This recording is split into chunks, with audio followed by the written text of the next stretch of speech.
Hello, everyone. I'm Bonnie Bazata, and I am here to give this webinar on creating conditions for prosperity. So glad to be with you.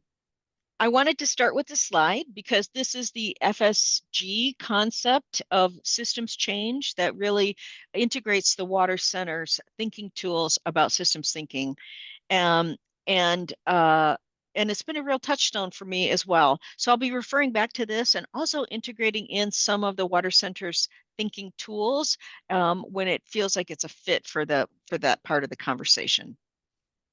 Um, so today's focus is primarily on the Prosperity Initiative, which is a policy effort in Pima County to address and reduce generational poverty. But I wanted to start with a little bit of my own background as an introduction to systems thinking, since I really brought all of those experiences into the work of developing these policies. So, one of the questions that the Water Center asked me was, when were you introduced to systems thinking? And so for me, it really started in college through my interest in nonviolent social change.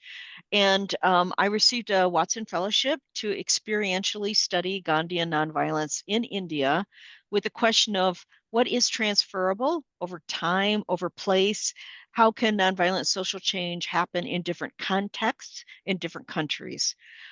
Gandhi was a master in systems thinking, in understanding leverage points, in changing mental models, in finding ways to engage broadly in the community in change efforts, and in using symbolic gestures to ignite action. So I went to study and learn from practitioners about the strategies and tactics of civil disobedience that led to India's independence. But I came away with a real interest in the community organizing and community development strategies that were used in that context. And then how can I come back to the United States and really apply them in the context of addressing economic poverty? So when I came back, I was really thirsty to say, how can I participate in nonviolent social change efforts in the United States? And so I was very fortunate to connect with FLOC, the Farm Labor Organizing Committee, where I worked for a few years. In the United States, as I'm sure in many parts of the world, migrant farm workers are some of the most exploited people in our country, doing very difficult, very skilled manual labor for very low wages, often in terrible conditions with no health insurance or other protections and very little political power. And as a result, they have one of the lowest life expectancies, and they're easy scapegoats for people and politicians looking for others to blame for economic and other problems, as is happening in the United States today. So working there, I learned that there were laws on the book that were supposed to provide basic needs and some protections, but that they were rarely enforced, which made me skeptical of policies, seeing that they existed, but they really didn't have any teeth. And this is Baldemar Velasquez, who is a farm worker and who founded FLOC as a way to organize other farm workers to fight for their basic rights. Um, and as he says here, he believed, as I did then, that if you want to make a change about this, then you just go to the people who are in charge of enforcing those laws and ask them to improve things. And as we both learned, that was often not the case. So I want to briefly tell you the Flock story so we can emphasize their use of these kind of systems thinking tools that I've then been able to carry throughout my life and my career. So when Flock started to organize, they went to negotiate wage increases, better sanitation, better housing directly with the farmer, right? That would make sense. But little happened because the farmers had contracts with multinational corporations like Campbell's and Heinz, and they had very little profit margin for the farmers. And they could also get in trouble and lose their contracts if it looked like they were cooperating. So Flock stepped back. Baldemar, brilliant strategic thinker, stepped back and said, we have to reevaluate the structure and the power dynamics here. And so they realized that the real power and the money was with those multinational corporations, and that there had to be three-way negotiations that would bring benefits to both the farm workers and the farmers. So the farm workers actually helped the farmers get organized so that they could come to the bargaining table, starting with Campbell's Corporation. I know many of you in the US at least know of Campbell's as that sort of wholesome company that makes soup and all these other basic goods. Um, and rarely do we really see what's happening that makes these companies profitable. But this system made those companies very profitable. And so Flock held marches and boycotts, lots of other nonviolent strategies. They sent nuns to the shareholder meetings to try to shame the company to do the right thing. They were finding those leverage points, which in this case was hitting the pocketbook and creating financial pain, a successful nonviolent strategy used by everyone from Gandhi to Dr. King and many, many others. Um, and again, this reflects that water center thinking tool of understanding systems and identifying those pressure points. And guess what? They won, and the farmers won, and we had three-way bargaining. And then they went on to other large corporations winning there too. And in that process, interestingly, one of the things that shifted was the relationship between farm workers and farmers became less adversarial and even at sometimes allies. Baldemar received a MacArthur Genius Award and many other awards along the way. Um, and I want you to consider how profoundly this impacted the mental model about farm workers. First, flock members felt powerful. Now they were agents of change, which resulted in real improvements in their lives. And to the wider world, the perception could shift from farm workers either being negatively stigmatized in a variety of ways or seen as victims of an oppressive system. Now they were seen as agents of change with voice, rights, and ability to make things happen. Um, and so you can see Flock made changes in that impacted, reached across all six of these elements that are in this systems change model. Their important work goes on today. They moved on to other areas doing very innovative work. So you should look them up. I just want to emphasize that I think this shift in mental models is one of the key strategies for systems change. It's a critical piece of our work as change makers. It holds a lot of wrong thinking that leads to wrong policies in place. So, how to rethink the conditions of poverty. So, just as a quick example, this is often the way poverty gets presented, right? This is the way the government thinks of poverty. It's a set of economic thresholds that measure whether you're in or you're out.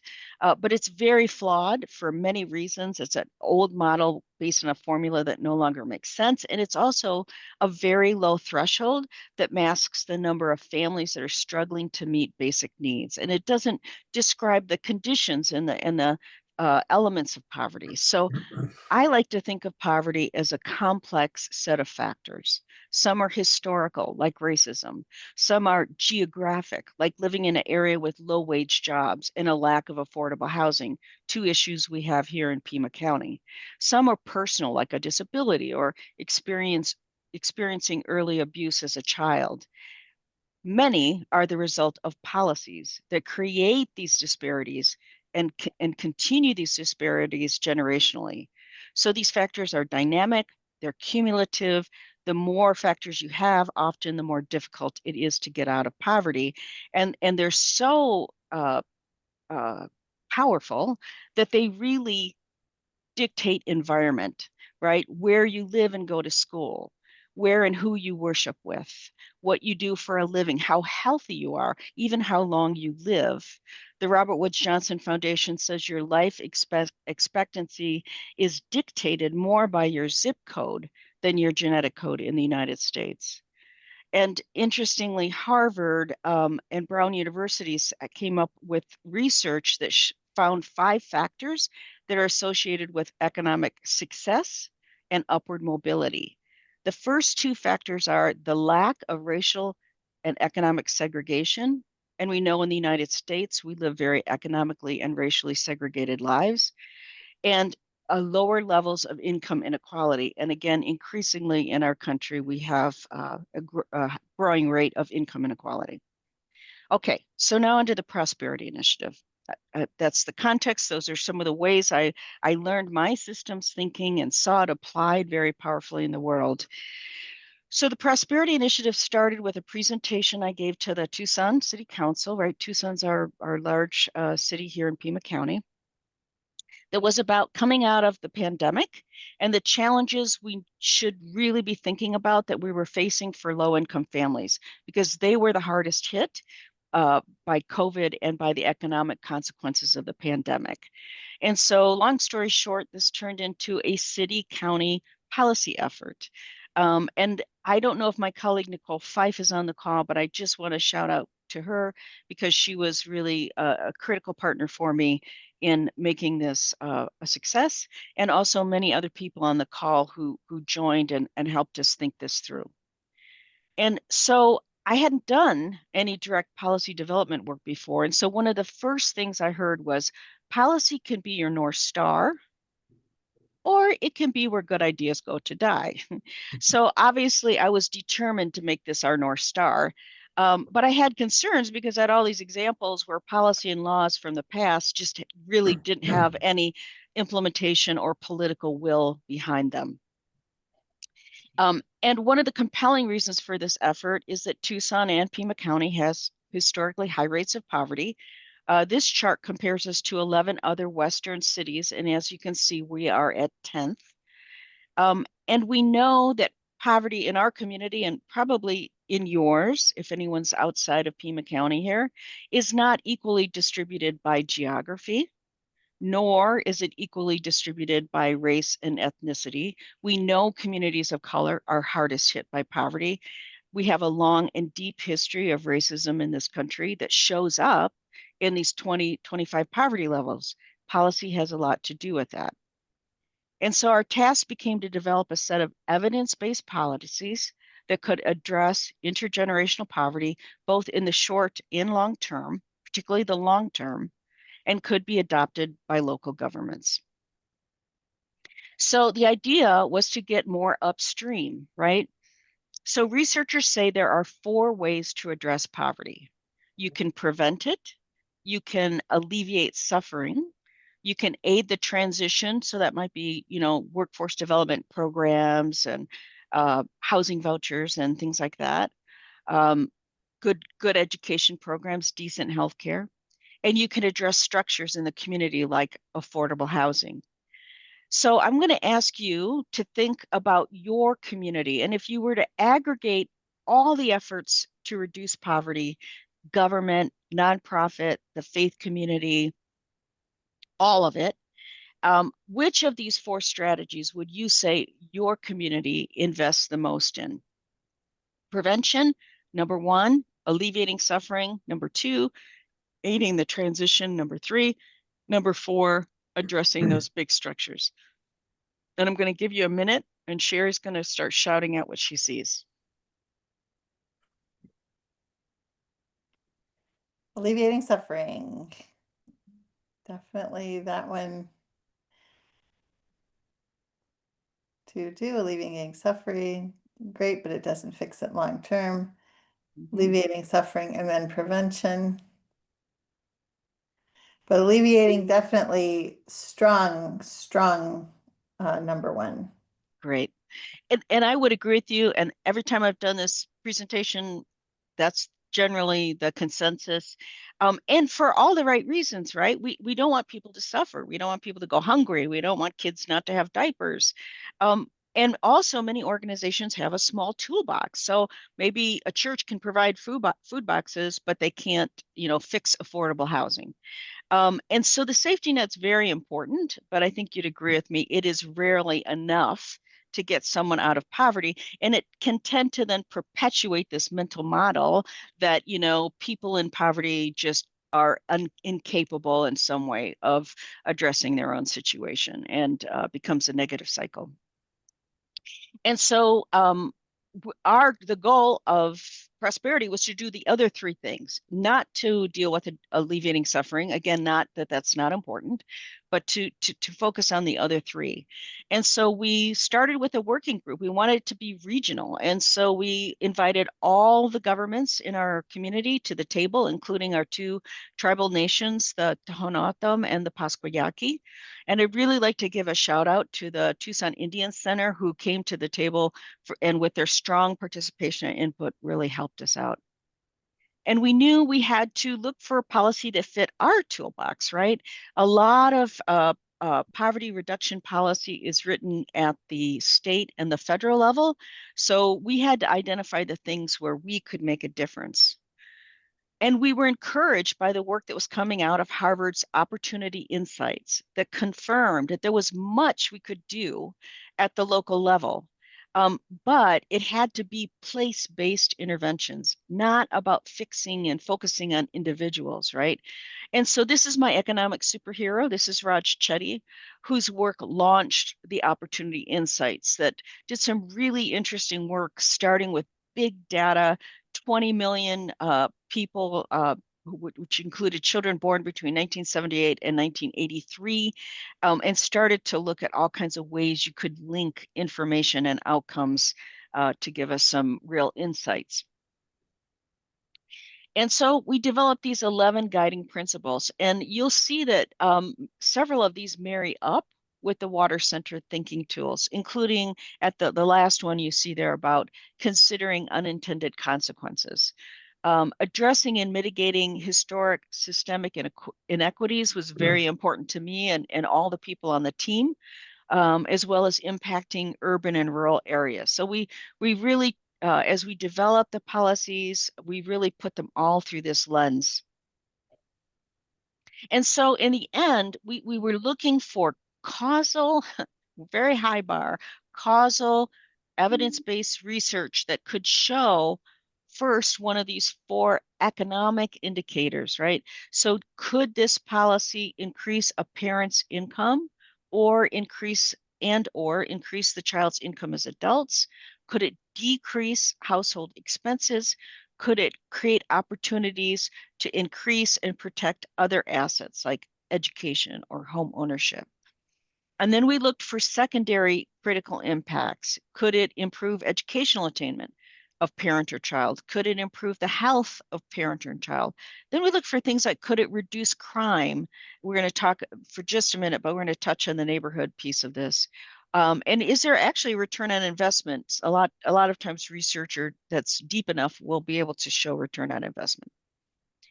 And we really want to stress that we wanted to look for equitable solutions, right? One size fits all approach generally doesn't work, particularly in a community as diverse as ours. By the way, if you're not from the Sonoran Desert, these are our desert creatures. That's the javelina, the tarantula, the Gila monster, desert quail, and the road runner. They all can't be riding the same bike, right? So um, that's what we're looking for. And we brought on two outstanding researchers, Brian Mayer and Keith Bentley. I know Keith is on the call. Thank you, Keith, who really helped guide this process. And we knew, we wanted lots and lots of community input. We had lots of meetings, small meetings, big meetings, uh, all kinds of different folks in our community, people with lived experience, our wonderful nonprofit leaders and staff, business leaders, uh, philanthropic leaders. We also talked to a number of national experts. And went back sometimes and kind of tested our assumptions with them. And we presented to lots of boards, committees, and councils in our area. And because we wanted to use this water center thinking tool, right? We wanted to consider the issue very fully, resist that urge to come to a quick conclusion, which is always there when you have time pressures on you, right? So we did a lot of listening, reflecting, integrating, changing as we went along. And so it's not a surprise that we ended up really seeing the importance of focusing on families with children. We know this to be true that the sooner and the longer you experience poverty, the harder it is to break that cycle.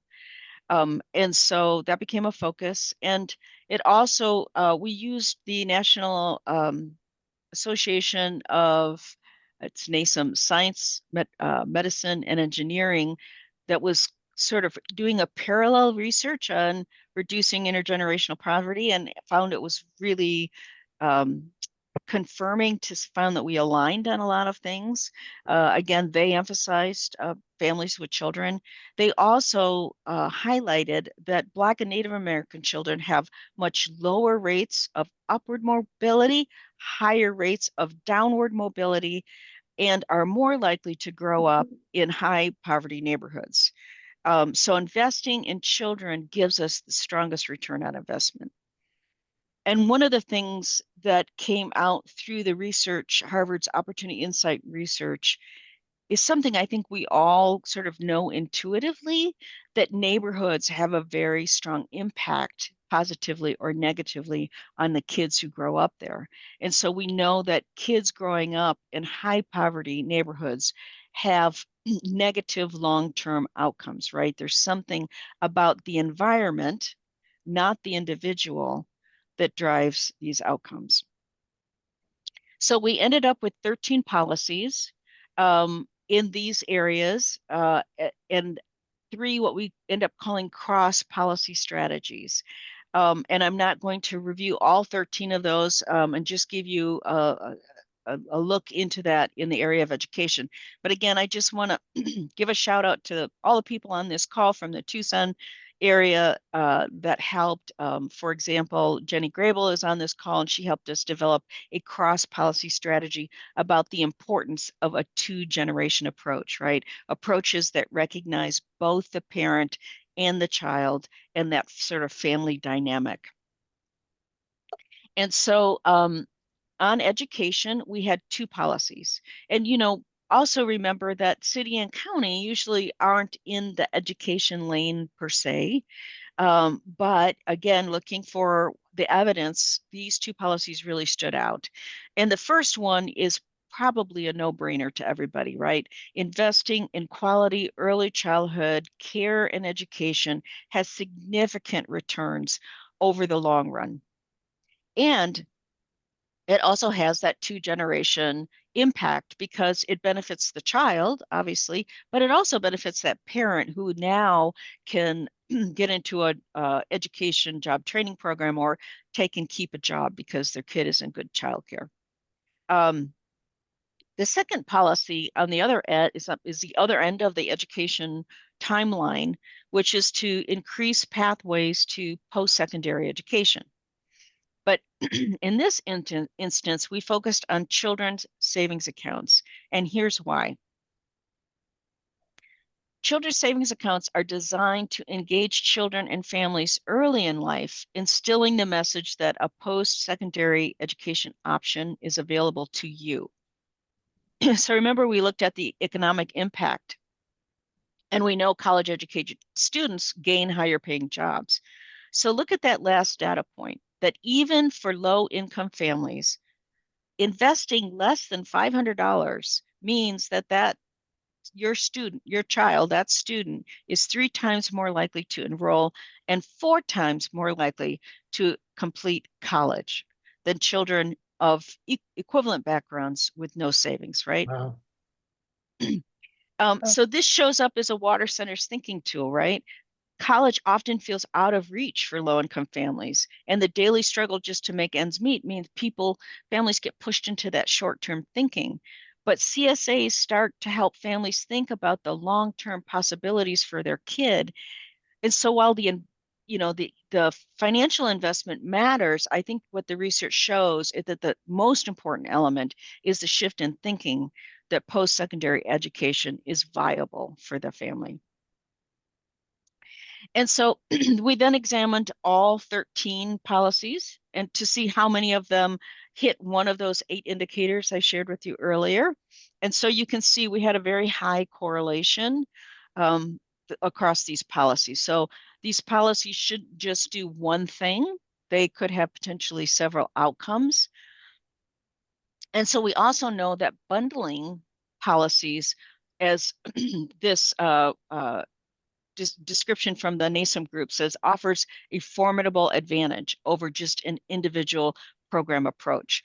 So we really celebrated when both the county and the city adopted all 13 policies. And it really gave us a strong platform to start to do the work of implementation from. So now local government has a strategic framework.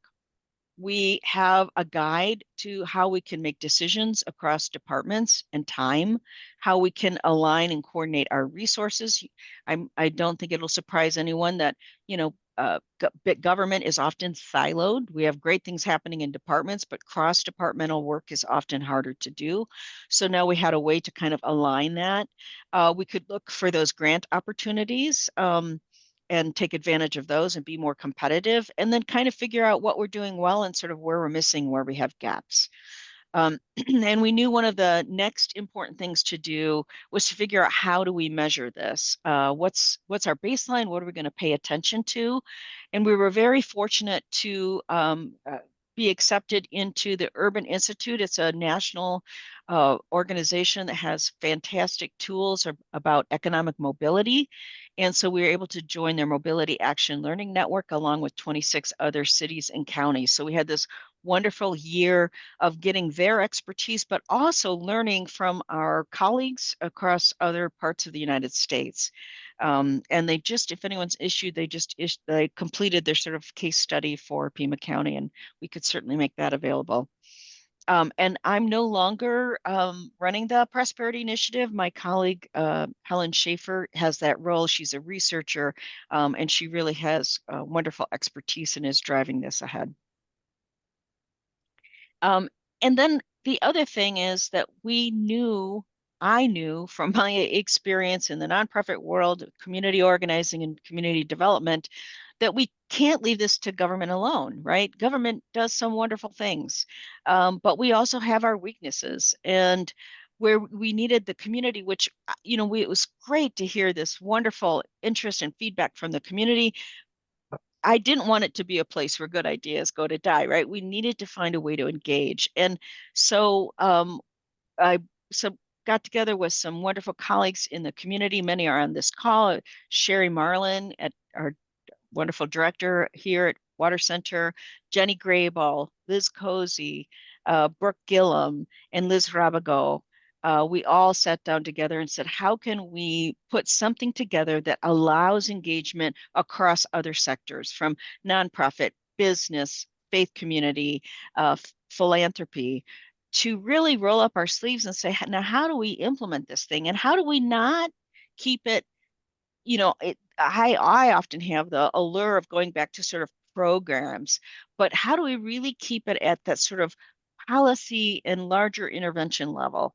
And so that work is moving ahead. And also for this group, which we named the Community Coalition for Prosperity, to hold government accountable, right? How do we make sure that we're really using our taxpayer resources to the best outcome? And whoops, there we go. And so one of the first things CC4P did was get together a bunch of people. We had over 100 folks from different meetings tell us, okay, 13 is a lot to take on. So how would the community prioritize what they think we should really dig into first? So we had a lot of really good meetings around that. And now CC4P, the city and the county, are meeting as partners, right? We're all three both trying to stay in our lane, but work collaboratively and get that synergy going across these different entities.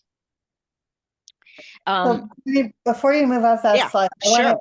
yes, Brooke is working. We got a request for that report. So we are working to get that link in chat for you. And then a question that I think relates to this slide. That's why I'm interrupting Sure. you. No, And please. Lisa, clarify if I don't read this correctly, but what participation of these policies represent the target audience of multi-generational folks living in poverty?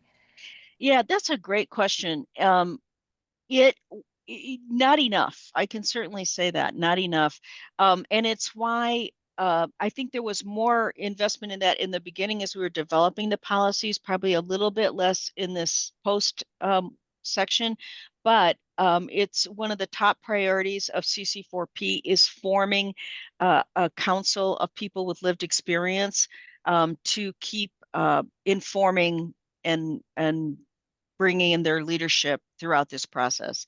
And I think we'll have a little time at the end that I think Jenny Grable is on the call and can maybe give a little update on where that is.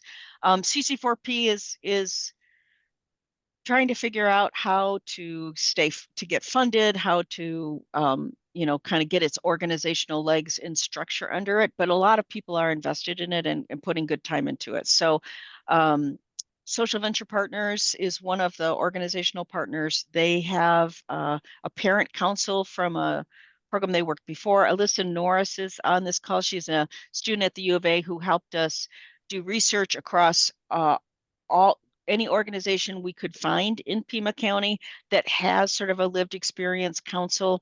And so we're asking those organizations if they would send a representative to build out this lived experience council to inform the work as we move ahead. But I think it's often a challenge. Uh, One of the things we're trying to do is raise enough money to stipend people so that I'm paid today on this call. Probably a lot of us are. So if we're asking people to come and join who aren't getting paid for their insights and time, then we need to try to get those resources in place first. So um, Jenny, I don't know if there's anything, or Brooke or anybody that you'd want to add to that. Sure, I'd actually toss it to Brooke because there's been a lot of evolution in our Family Voices Council. We are actually facilitating both an English language and a Spanish language group. We partnered with Parent Villages and First Things First, which is a training that really supports parents, families in like finding their own voice and their agency and how to advocate for themselves. So we're growing out our Family Voices Council, calling it our community advisory team. So really leaning into the voice of lived experience, experts in their own lives to help us find solutions that meet the needs of folks that are currently living in intergenerational poverty. So, and Brooke, if you want to add anything else, I know Brooke's on the call as well. She's leading this body of work along with Liz Rabago. So I want to toss it to her if there's anything else she wants to include in that quick update. Oh, that's really great, Jenny. I also want to say that it has been central to our Community Coalition for Prosperity Development and what we're doing in the future, that the voice of context experts, those with lived experience, are informing all of the impact strategies and working group strategic projects that are happening as well. So we really value nothing for us without us, and we are actively expanding our community advisory team in order to increase, and elevate the voice of lived experience, both within our Community Coalition for Prosperity work and in the broader community, as we're really bringing and inviting organizations within our community to become Prosperity Initiative aligned and to think about how they are engaging the voice of context experts in their development of programs and strategies and funding decisions. So it's really embedded in the DNA of the coalition. And I'd just like to say this is a great example where I don't think government is the right place to seat some of that. I think we have a number of departments in the county and I know in the city as well that really tries to do a lot of community engagement, but they tend to be around specific projects rather than sort of a sustained group effort. So the work that CC4P is doing around that, I think, is very critical. Anything else you want to throw in? I just have a few more slides and then we can open it up for questions. But anything at this point, Sherry, you want to ask? No, let's go forward. And yes. Okay, great. So this the Sonoran Desert Plan is one of the significant achievements in Pima County. It was a project started, it's a 25th anniversary next year. And its aim was to find how do we balance the protection of our unique and beautiful Sonoran Desert with development. And so it brought together environmentalists, ranchers, developers, government staff, And it was really messy and challenging. There were uh, hundreds of people involved, lots of committees, but it really stands out as, I think, a national best on how to engage the broader community to do this kind of environmental work. And when it was launched, Richard Elias, who was one of our wonderful county supervisors who helped bring it into existence, said, and now we need the people plan.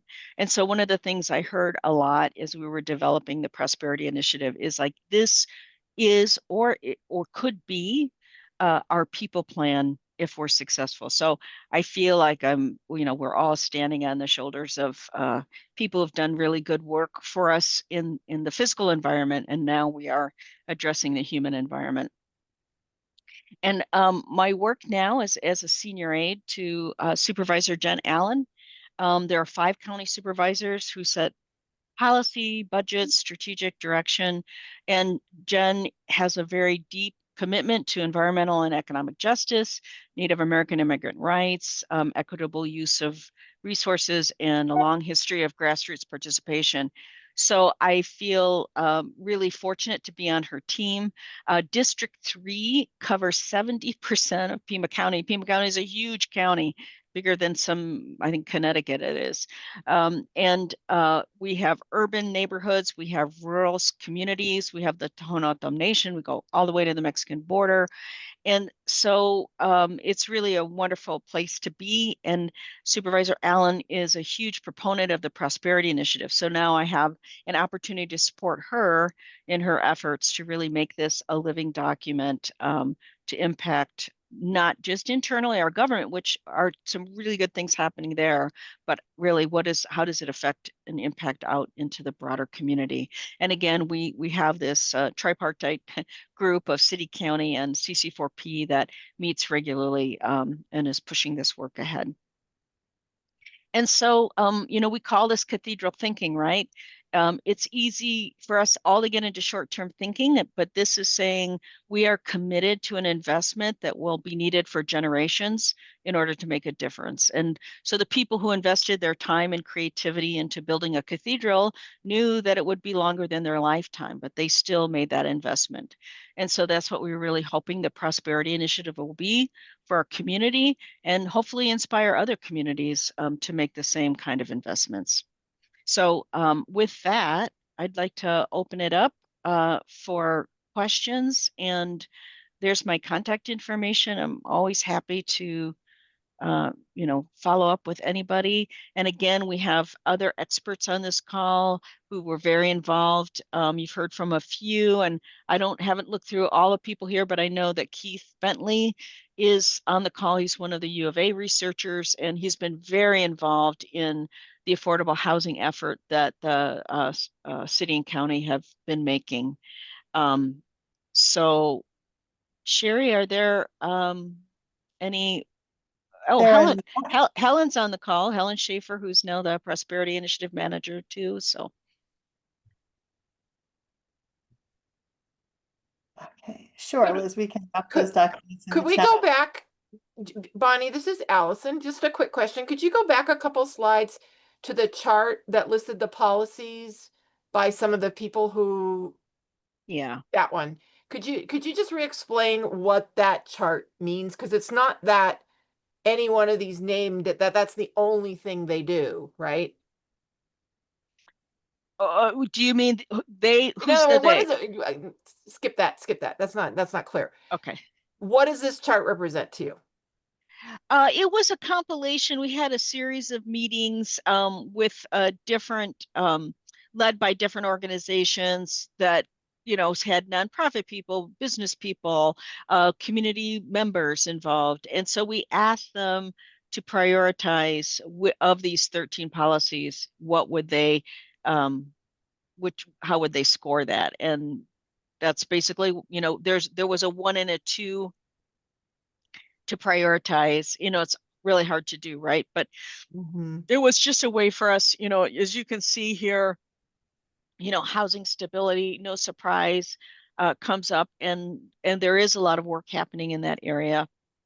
Workforce development, financial capability, those are some of the higher scoring. So it just kind of gave us an idea of where we might want to begin Right.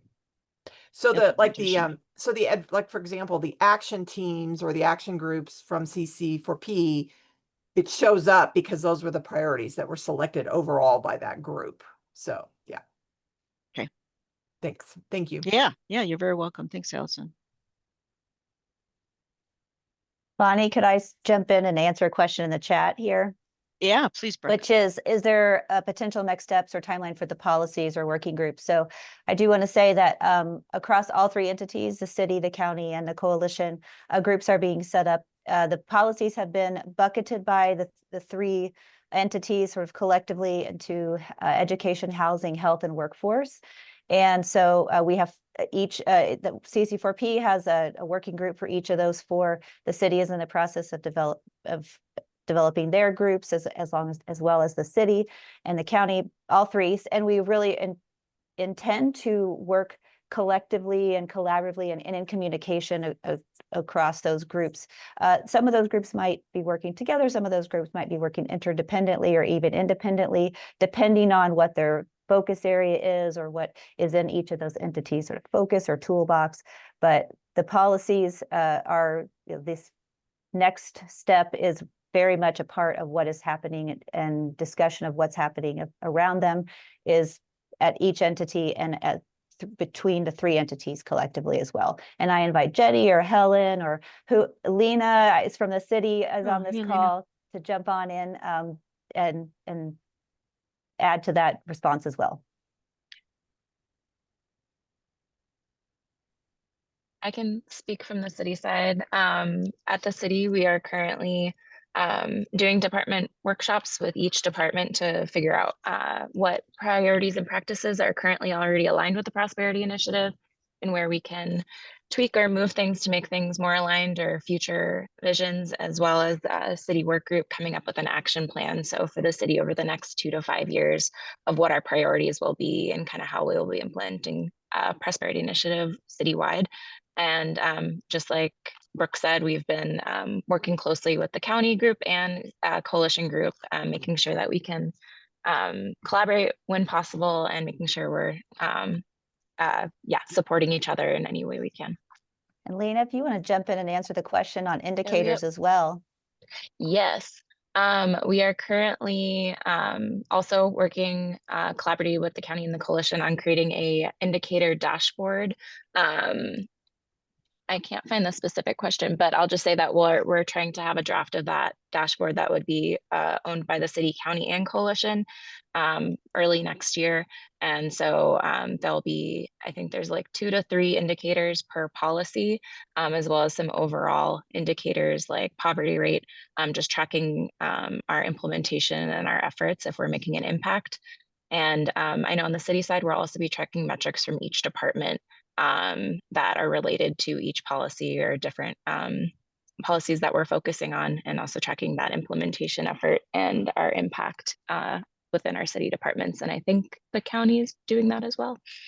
Helen, do you want to add your input from the county? Sorry. Good morning, everybody. Helen Schaefer, Pima County Prosperity Initiative. So I think that Lena captured the gist of what we're doing in terms of our indicator measurement. It is quite a challenge, of course, to be defining what success will look like for such a broad and long-term effort, but it's important that we do have figures that are allowing us to track our progress in achieving those long-term outcomes and goals that we have. Are there other specific elements I can address? I want to add, Mark, I see your hand up, just really quickly to say that one of the things that Helen's led that I really appreciate is a way, and I think Lena is describing for the city too, is like really trying to educate our departments and really trying to find ways that we continue to make prosperity front and center. So when when anything comes before the board, there's a document that the department has to complete. And one of the things they have to say is, does this align with prosperity and how? Our budget now has a column that says, does this line item align with prosperity and how? So, and Helen's been leading educational efforts with the departments, and now they're putting a cross-department program or group together. Again, just trying to educate and get departments to think creatively about what they're already doing or what they could be doing, that pushes this initiative forward. Well, I want to thank you all again on behalf of the Water Center. These open studios are regular gatherings that we do, and it is been terrific. And then as a Tucson resident and Tucson native, I just want to thank Tucson for showing up to this one in particular because, and it was mentioned, I think by Keith in chat, that it is a pretty unique situation where we have been able to secure and sustain the kind of connection and alignment and working together that we've had in this initiative. So in that spirit, just a little bit, I didn't realize my to change. And I hope that came through loud and clear that this has been such a community effort, and there are so many people on this call and not on this call who, made this happen. And I think that's why I feel like we have a chance that this could be something effective. Again, on behalf of the Water Center, if there's anything we can do to support your systems thinking, learning, we would love to hear from you as well. Bonnie, any final word? Just what a wonderful community to be a part of and work in, and thanks to all of you, and look forward to the good work ahead. Super. Thank you guys. Thanks for being here.